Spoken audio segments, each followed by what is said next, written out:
Good afternoon, everyone. Yan, no? Kumusta tayo? Grabe nakaka-excite every Saturday 4 p.m. Ano? Alam ko maraming ginagawa ang karamihan pagka Sabado. Pero pag naging bisyo mo na talaga ang makinig ng alas 4 sa salita ng Diyos, kahit ano pa yan, you give priority to the Word of God. And some of you naman, recorded yung pinapanood, mean to say, during the week. May mga ginagawa ka while driving, nakikinig ka sa podcast. Wag lang yung pagtulog ka na nagda-drive, matutulog ka, pipikit mo yung mata mo, ano? Wag mong tutulugan ditong podcast natin at itong preaching natin. Kasi I do believe, the Bible says, when the Word of God is sent forth, it will accomplish its purpose. So every time you hear the Word of God, Lord, ano bang gusto mong i-remind sa akin? Ano ba yung dapat kong i-apply? And we've been studying this Unshakable series, Building Faith That Endures. And if you're not yet part of our global family, we have this WhatsApp group community. And marami na po, ang dami nag-a-ask ng prayer, ang dami rin nagpe-pray for someone within the group. And we're gonna launch something in the next few weeks. So again, we've been talking about shaking. And I like the quote of John Piper. Sabi niya, strange as it may seem, one of the primary purposes of being shaken by suffering is to make our faith more unshakable. Meaning to say, when suffering comes, when trial comes, when storm comes in our lives, tinatanggal lang niya yung mga shakeable so that the unshakable will remain. And maybe some of you here today, you have testimonies like that. Mula nung naging Christian ako, parang lalo akong napalakas kay Lord. So, mula naging Christian ako, lalo akong na-test. Pero I came out more victorious because with God, nothing is impossible. Ayan. Sa mga nasinusot natin for the past weeks, ano po ito sa Worship Generation. Available yan sa Lazada, Shopee, TikTok shops nila. May mga malls din na merong Worship Generation para may conversation starter kayo whenever you wear statement shirts like this. So, we've been talking about how to have unshakable faith. At 2 linggo na nating pinapound yung grace ni God. Pag naintindihan mo yung mercy and grace niya, pag naintindihan mo yung pagmamahal niya, pag naintindihan mo yung unconditional acceptance niya sa atin, the way we talk about yung last week, the no condemnation for this woman caught in adultery, maiintindihan mo na, Lord, bagong nilalang pala ako. And talking about bagong nilalang, we're going to talk about the brand new me. Yan. This is a story of another woman who is a Samaritan na nandun sa well, another famous story, pero gusto kong makita nyo to na may ibang twist.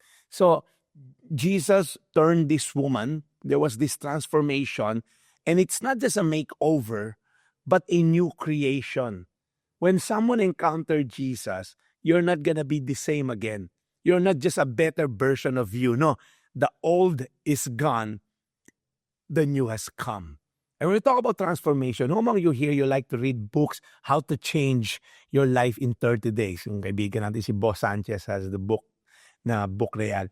Transform your finances in 30 days. Di ba? Meron pa ito, nakakatawa to. How to find a husband in 30 days. Okay, sige, ingat kayo. May package na biyanan yan. But anyway, joke lang, yung biyanan ko nanonood ngayon. Mami Angie, hello, kung nasan ka man, diyan ka na lang. Hindi, joke lang, okay? Nasa bahay namin yan. Kami pala, nasa bahay nila madalas. So, alam niyo po yung tinatawag na identity crisis generation? Alam niyo sa panahon ngayon, we have more ways to reinvent ourselves than any generation in history. I mean, sabihin, social media, pwede ka maging baker overnight, mag-YouTube ka lang. Nung pandemic, ang dami natutong magluto ng ube pandesal. You can always reinvent with AI and all.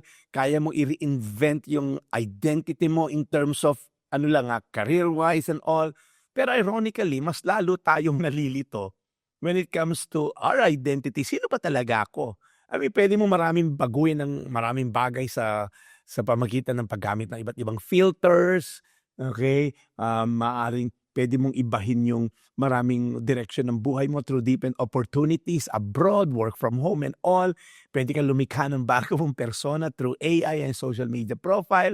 Pero sa huli, pagising natin, para pa rin tayong nasa yung totoong sarili mo, yung old self mo, no? And I know a lot of us here today, the reason why we want to hear the Word of God, there are things in our lives na gusto nating mabago. And oftentimes, we go to this route of reform. Gusto mong ma-reform. Ibig sabihin ng reform, bumalik ka sa dati mong form. Ano ba tayo originally? The Bible says we're sinful at birth. So kung i-reform mo lang, parang rehab lang, paano ka magbabago kung i-reform mo lang ang original state mo, sinful ka rin. Yung iba naman, since wala na akong pag-asa magbago, I'll just conform. Ibig sabihin ng conform, gagaya ka na lang kung ano ang kalakaran. So, if we want to truly change, it's not about being reformed, it's not about conform, it's about being transformed. Kaya yan ang pag-uusapan natin ngayon. How does Jesus transform one person from this type of individual to a talagang new creation? Para talagang totally bago ka. So we're gonna look at the story of the Samaritan woman.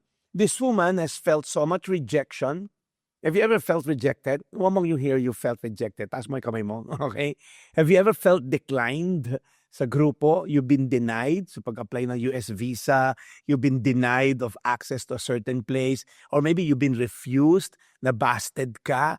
You've been disowned. Di ba yung parang ang dami nating rejection one way or the other. Pero this woman felt so much rejection all her life. I mean, pag tinignan mo itong babae na to, nagigib siya high noon, tanghaling tapat. In ancient Palestine, 30 AD, around 30 AD, I mean, sobrang init. Hindi pa nade-develop yung mga rubber shoes that we have today. The sun is blazing. I mean, talaga sobrang init. I've been to this place. We're talking of 100 plus degrees ang init, no air conditioning, no Starbucks, na pwede naman tambayan, no coffee bean, no nothing. Just heat and dust and rocks. Yun lang yung lugar nila. Okay? And normally, the women of the town will gather early morning dun sa well, and then dun sila naglalabasan ng kanya-kanyang kwento. Yung mga marites, yun ang tambayan, yung well. Yun ang Facebook nila nung araw. But this woman, hindi early morning nag-iigib, she deliberately avoid people and fetch water tanghaling tapat, nilanggam, hindi pumupunta ro sa well. And the people, at the same breath, are deliberately actually avoiding her. Yung babae na to. So let's look at John chapter 4, verse 3 to 4. He left Judea, talking about Jesus, and he departed again for Galilee. Pupunta si Jesus sa Galilee. And the word that was used here, he had to pass through Samaria. Maganda to ha. Kinailangan daw. The word had to means dei, D-E-I. It means what must happen. It means what is absolutely necessary. Sinadya ni Jesus dumaan. Okay? So, the point here is, Jesus seeks her out. The very first person in the planet, by the way, whom Jesus revealed himself as the Messiah, itong babae na to. Ang galing trivia yon. I mean, Jesus did not reveal himself as the Messiah sa kanyang mga disciple first. Hindi niya reveal yung sarili niya as the Messiah sa mga Pharisees and leaders, religious leaders during that time. No. The very first person in the planet whom Jesus revealed himself as the Messiah, the sinful woman. Di ba? Verse 7 in John chapter 4. A woman from Samaria came to draw water, and Jesus said to her, "Give me a drink." Alam niyo, nandun pa rin to yung Jacob's well na to Nandito pa rin to. If you go to the West Bank side of Israel, you can, here's the picture. You can go there and fetch water. Nandun pa rin yan. So Jesus told the woman, "Give me a drink." I mean, these are just 4 words, and it speaks so heavily about destroying any division that the Jew and the Samaritan had during that time. Ang mga Jew po kasi has nothing to do with the Samaritans. They hated Samaritans. But these 4 words of Jesus, "Give me a drink." The walls of division crumble down. You know what, sometimes it only takes few words to forgive. It only takes few words to express love. to express acceptance to people. Ito, I have some few words for you. Ito, 4 words. Kumusta ka na, friend? Di ba? Kumusta ka na, friend? Kumusta ka na, friend? Minsan yan lang i-text mo sa kaibigan mo, magugulat ka. Maglilitanya na ng mga issues niya sa buhay na kung grabe, buti kinumista mo ako. Alam mo ba, si ganun, tapos may utang ako sa gito. Dali lang, 4 na salita lang, 5,000 na yung sinabi mo. Di ba? O minsan, nag-away kayo mag-asawa. Pag uwi, alam mo yun, tinitiis mo, hindi kayo nag-text maghapon, galit ka magdamag. Ito lang, kumain ka na ba? Taray, di ba, mami? Mga naka-duster na blue dyan. Itanong mo lang sa mister mo, kumain ka na ba? Mga mister, kung sa gitna ng away nyo, tinanong ka, kumain ka na ba? Huwag mong kainin, baka may bubog. Joke lang. Kumain ka na ba? Minsan yan lang, Han, kain na tayo. Han, kain na tayo. Di ba? 4 words. Ito pa isa. Kailangan mo ba ng tulong? Minsan ganun lang 4 words spells a huge impact on people's life, kung lalo na kung may pangailangan. Ito matindi. Matindi yung 4 na words na to. Merong, alam mong, namumuong division, may galit, o hindi naman galit. Minsan, alam mong merong parang namumuong paksyon, or merong para ka na-feel na distant na yung kaibigan mo. Ito, sabihin mo lang to, kalimutan mo na yon. Di ba? 4 words, kalimutan mo na yon. And then, magugulat ka, magla-light up. Talaga ba? Kasi iniisip ko, ang bigat nung dinadala ko, bla bla bla. Kalimutan mo na yon. Etong 4 words na to, huwag mong gagamitin to sa kaibigan mo dahil masisira ang relasyon nyo. Pre, may 20 ka. And then, tuloy natin kwento, verse 9. The Samaritan woman said to him, how is it that you, a Jew, asking for a drink from me, a woman of Samaria? And then, just in case tayo mga modern day hearer, hindi natin alam yung mga na to. Sabi, for Jews have nothing to do with the Samaritans. They have no dealings with the Samaritans. So para sa ating mga modern day hearer, ano po ba kasi yung kwento na tong mga Samaritan? I mean, the woman was saying, there's just too much barriers between the two of us. Una, lalaki ka. They don't talk to opposite sex that much, lalo na kung hindi close. Pangalawa, you're a Jew. I am a Samaritan. Anong nangyari po kasi, noong around 722 BC, before Christ came, yung Assyrian Empire, na-conquer nila yung northern part ng Israel, yung mga bad na mga part ng Israel. Nagka-division, tama? Yung Northern and Southern Kingdom. Sa Northern Kingdom, por masasama karamihang king dyan, or most of them, bad. Yung capital nila, Samaria. So the Assyrians, may policy sila, pag may na-conquer silang bansa, okay, nagdadala sila ng mga bad na mga tao, yung mga patapo na tao.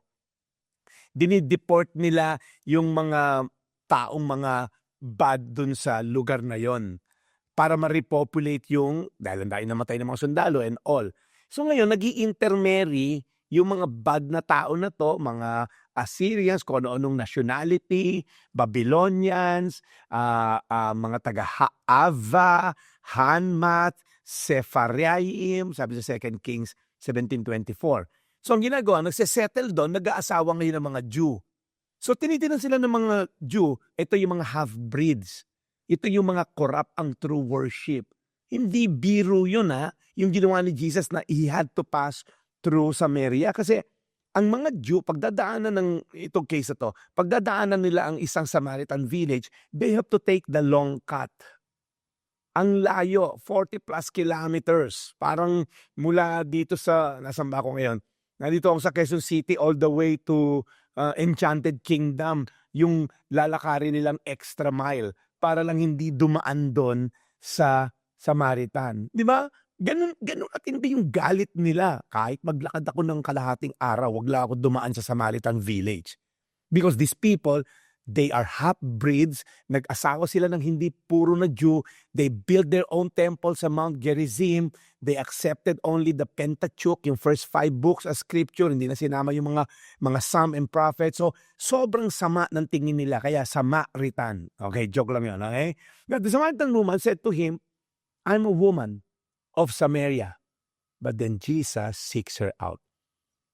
Because Luke 19:10, for the Son of Man came to seek and to save the lost. You see, the transformation of this woman begins with God, not with her.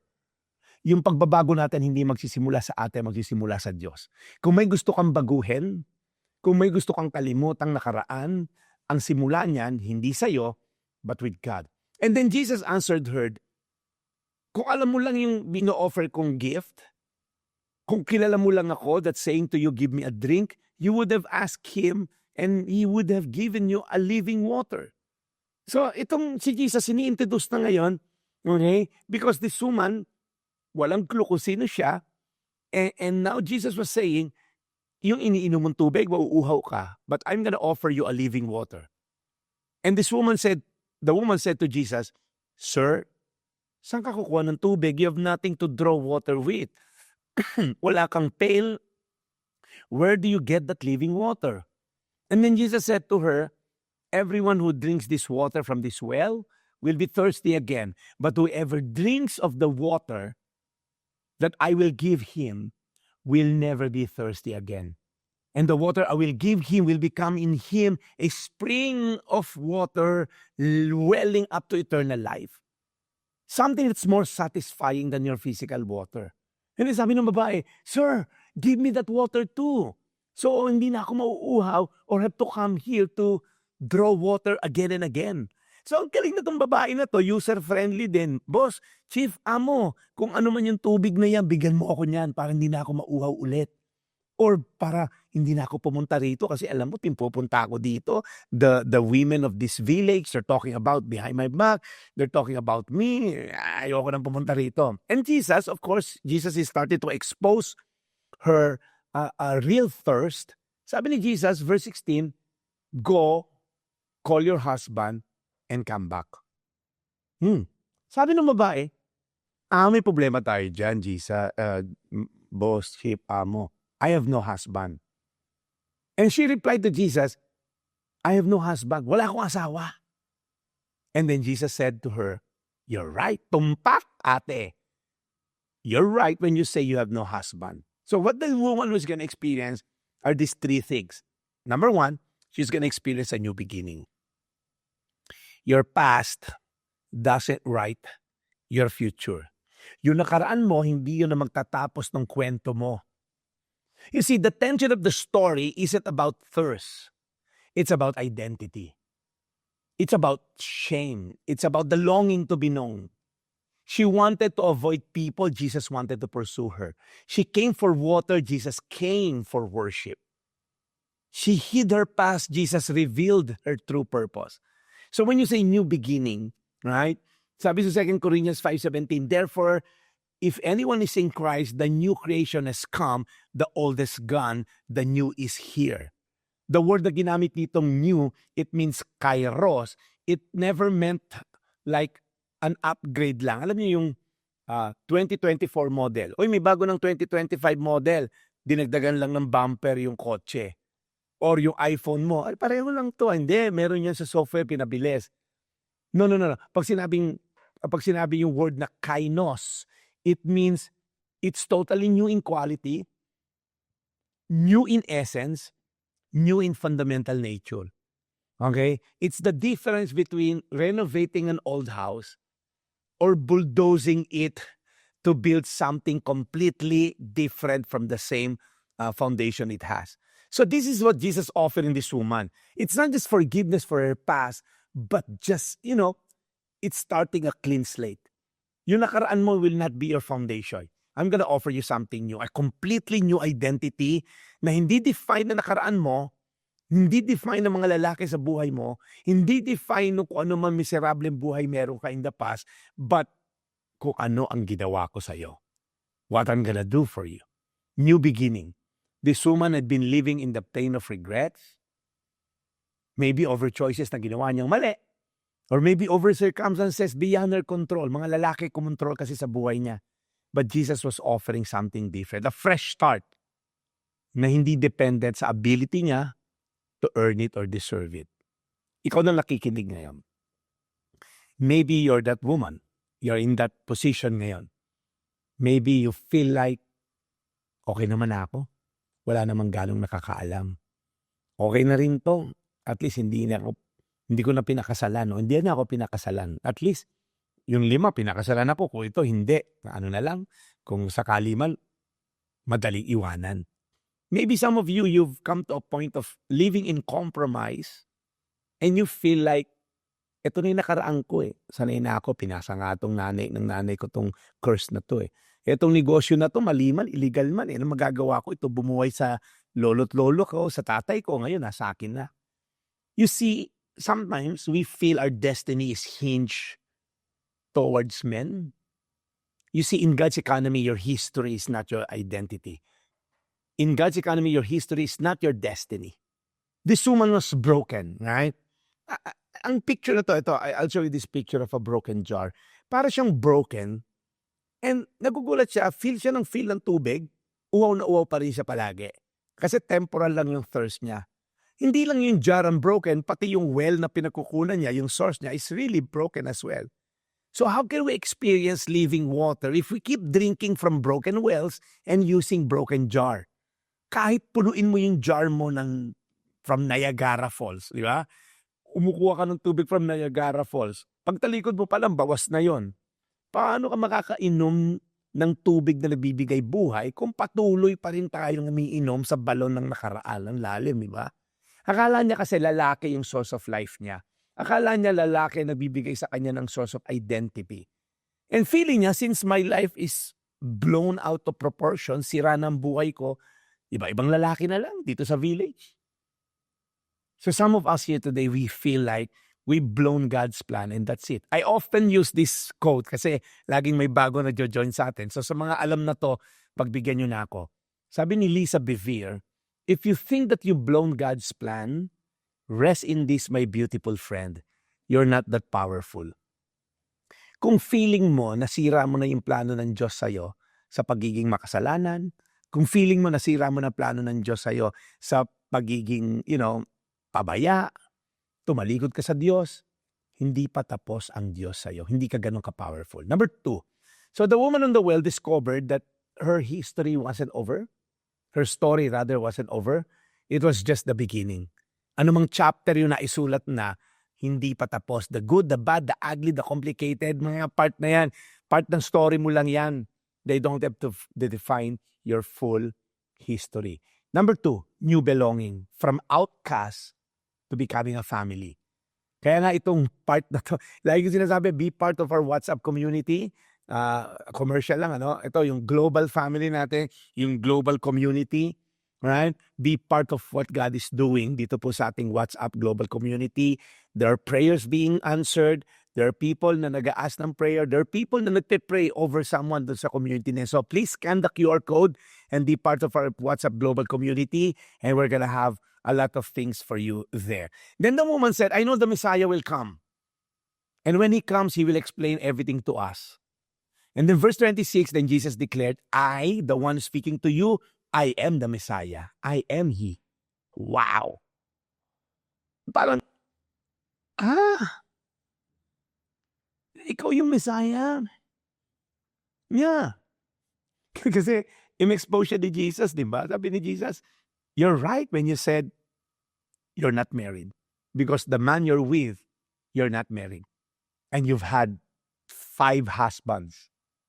And this one, hindi mo asawa. Wow. But alam mo yon. When the Messiah comes, he will explain. Now, verse 38 as we end, then leaving her water jar, the woman went back to the town and said to the people, come. Come see a man na na-meet ko dun sa well. And by the way, isa siyang Jew. He told me everything I ever did. Could this be the Messiah? Again, the Samaritans, they have an understanding of the Messiah. Not complete, all right? But the Messiah, alam nila, one day it will come at yun hindi kami kukondemn. At yun isa-save kami nun. He will tell us everything that we need to know. Sabi ng babae, ito kaya yung pinaniniwala nating Messiah? Because he told me everything I ever did. On point. And verse 30, then they came out of town. The whole village came out of town. They made their way toward Jesus. Now, remember iniwanan niya yung jar niya That's her source of life. Yung jar na yon, iniwanan niya, even though that jar, to a person, a water jar is everything. Alam ko ngayon, marami tayong mga jug. Pero back then, pag wala kang jar, hindi uso hiraman, baka mabasag and all. Pagka wala kang water jar, you're left with nothing. But she's willing to let go of that jar because he found something else that will give her eternal life and give her true life. Ano yung mga bagay na dapat mong i-dispatcha sa buhay mo? Or sino yung mga tao na yun na dapat mong i-unfriend, i-dispatcha sa buhay mo that's causing you and hindering you to find true life? Where do you draw your worth and value? Yung mga sinabi natin 2 weeks ago na mga source of life mo na hindi naman totoong life. Mga tinatawag natin functional savior. So, she goes back to the same town she'd been avoiding. Remember, ayaw ng tao sa kanya at ayaw din niya sa tao kasi siya yung laging tampulan ng chismis. Sinabi niya, she started talking to the same people who hated her, who'd been whispering about her behind her back. Come, see a man who told me everything. The word everything dito, na word, in the context na it doesn't suggest na kinundem ako. Grabe, alam niya lahat ng baho ko. No. It suggests complete knowing and complete acceptance. Wow. You see, being loved and accepted, that's one of the greatest desire ng tao. Sabi ni Dr. Breen Brown, who does extensive research on shame and belonging, sabi niya, we are biologically, cognitively, physically, and spiritually wired to love. To be loved and to belong. Doktor to Sabi niya, when those needs are not met, we don't function as we're meant to be. We break, we fall apart, we numb, we ache, we hurt others, we get sick. Sabi niya biologically, cognitively, physically, spiritually wired tayo to love, to be loved, and to belong. Now, tingnan niyo si Tim Keller, the late Pastor Tim Keller, I love his quote.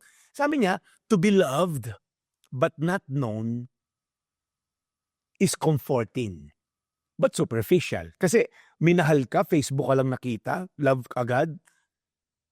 Hindi totoo yan. Hindi nga alam ko yung profile pic mo, ikaw yan, baka 60 years ago pa yan eh.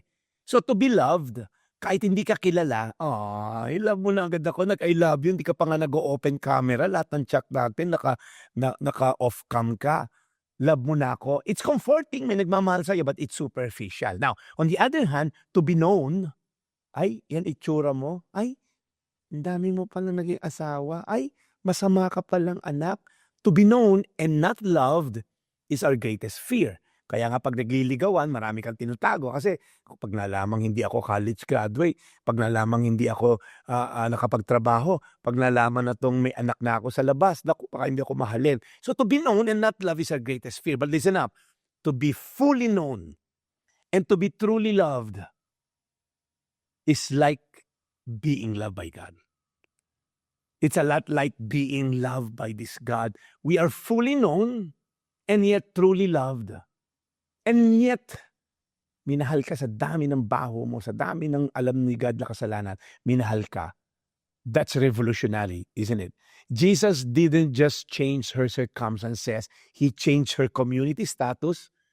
After nung na-change identity niya, she went from outsider to insider, from rejected to accepted, from hidden to celebrated.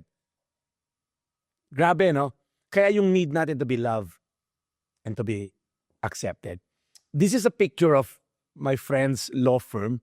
Okay? Si Dr. Peaches.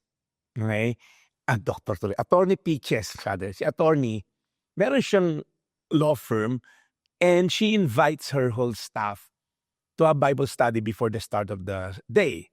And then, sometimes manonood sila ng Daily Bread ko kay Ted Filon, and sometimes mga recorded.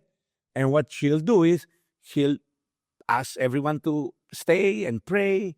And for 5 minutes, pray for one another and serve breakfast kung meron. And people started to get fed by the Word of God, started to feel the value of being ministered by the Word of God, and they start doing this on a regular basis because they felt accepted, loved, prayed for. That's why it's so parang addictive, kumbaga. So, new belonging. Belonging isn't about perfect performance. It's about being perfectly loved despite imperfect performance. So, kaya ikaw na nakikinig ngayon, your past doesn't disqualify you from His love. It qualifies you for His grace. Grabe, no? Bugbog na tayo, 3 linggo. Puro grace ni God, grace ni God. Pagka pa naman hindi mo pa naintindihan tong grace ni God. Okay? And lastly, as we add new purpose, from survival mode to significance. You see, God can turn your ugly mess into a message. Whatever mess you are in right now, God can turn it into a powerful message, a powerful testimony, so that you can be used for God's purpose. Verse 30, they went out of town and were coming to Jesus. Many of the Samaritans, verse 39, from the town believed in Him. Kasi in-invite nila si Jesus, can you stay with us for a few days? And then Jesus agreed. Again, Samaritan never even talked to a Jew, but they invited a Jew, a bunch of Jews, kasama yung mga disciples ni Jesus, to come in and live with them for 2 days. Wow! And after those days, sabi ng mga Samaritans, many of the Samaritans from the town believed in Him because of that woman's testimony. He told me everything I ever did. So when the Samaritan came to Jesus, they asked Him to stay, 2 days. Sabi nila, alam mo, we no longer believe of what this woman said. But because we now know that truly you are the Messiah. You are the Savior. You are indeed the Savior of the world. Ang ganda, no? Sa verse 41 to 42, many who believed, okay, because of His word, they said to the woman, it's no longer because of what you said that we believe, for we have heard for ourselves, and we now know that this is indeed the Savior of the world. This woman started hiding from the people. She's been the subject of gossip, right? She's been living on the margins of society. But now she led the entire town to Jesus. Her testimony was so compelling that people who've been avoiding her suddenly wanted to hear her. Ano ba yung napagkwentuhan nyo? Magstay ka pa, ano ba yung napagkwentuhan nyo? And then, ang ganda ng sinabi doon, when we start to hear, and now we believe. So, sino sa inyo rito, you're an instrument that people are hearing about Jesus and they'll start knowing about Jesus. When the book of Matthew 11:28 says, come to me all you are weary and burdened, I will give you rest. Jesus is offering an invitation. Ikaw, are you so inviting to the people around you? Remember, we are the church. We are the ambassador of Christ. We have heard for ourselves, and we now know that indeed, He is the Savior of the world. He told me everything. So, and after further, and sabi dito sa verse na binasa natin, after Jesus stayed 2 more days, a lot of people got born again. Ang question ko ganito, how long have you been a Christian? How many people have heard from you about God? How many people sa office na lang ngayon? Ano na ba ngayon? November na. How many people nakarinig ng salita ng Diyos sa'yo from your office mates to classmates to co-parent since January? How many people have you led to Christ? How many people have you invited? Come. Come and see that the Lord is good. Come, taste and see that the Lord is good. Kasi sometimes tayo parang, hindi, Christian ako lang to. The mission is go and make disciples, not go and wait for Jesus to come. Sa book of Acts 8:25, makita si Jesus sa langit, right? The disciples were left to continue the mission. Sabi this of Acts 8:25, after they had further proclaimed the word of the Lord and testified about Jesus, Peter and John returned to Jerusalem, preaching the gospel in many Samaritan villages. Galing, ano? Months after, the gospel is now open to a lot of Samaritan villages. Why? Because this woman made a stand. I'm gonna share the good news. How beautiful are the feet of those who bring good news, sabi sa Romans 10. So, again, I'm here now because there's a challenge in the Word of God. How can they believe in the one whom they have not heard? And how can they hear without someone preaching to them? And how can they preach unless someone is sent? Now, I'm sending you now as your pastor. I'm sending you, go out and preach the gospel. Be part of what God is doing in the world. You have a new purpose. Go and make disciples. Amen? So we cannot reform.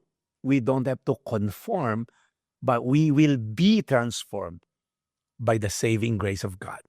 And we will have a new identity. We will have a new purpose. And we're going to have a new belonging being part of this community.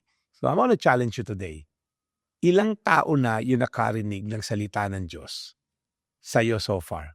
How many of you here today, you've been playing this Christian, game? Attend ng simba, uwi, go back to worldly stuff. Attend pag Sunday, uwi, Lunes, balik na naman sa worldly lifestyle. So that's not a good ambassador, isn't it? Itong mga tao na to, we have now seen for ourselves. After hearing from you, woman, we have now seen, we have heard, and now we have a conclusion that indeed, He is the Messiah. So I want to pray for you. If you're that person who feels like, Pastor, para magagamit ba ako na Lord? Hindi ako qualify eh. No. God doesn't call the qualified. He qualifies the called. Huwag ka magkalala. Isa lang alam kong verse, okay na yun. Kung yun lang, di mag-aral ka ng salita ng Diyos para marami ka matutunan pa mga Bible verses. Just live your life holy and pleasing before Him. You'll be surprised. A lot of people will be saved through the message that you have. Amen? So let's pray. Lord, we thank you for this afternoon. Because this woman, Lord God, reflects a lot of us. Kami yung nagtatago. Kami yung ayaw makakita ng ibang tao kasi meron kami mismong issue na tinatago. But Lord, today we ask that you bless us, Lord God, with wisdom. You bless us, Lord God, with a greater understanding of your grace, your love, your mercy, your purpose. Lord, tulungan niyo kami, Panginoon, to be sensitive to the leading of the Holy Spirit whenever you ask us to talk to someone, to preach to someone. We don't have to be like a great Bible commentator or something. Sabi mo lang salita mo, always be prepared to give an answer. Hindi to preach, to give an answer to the hope that we profess.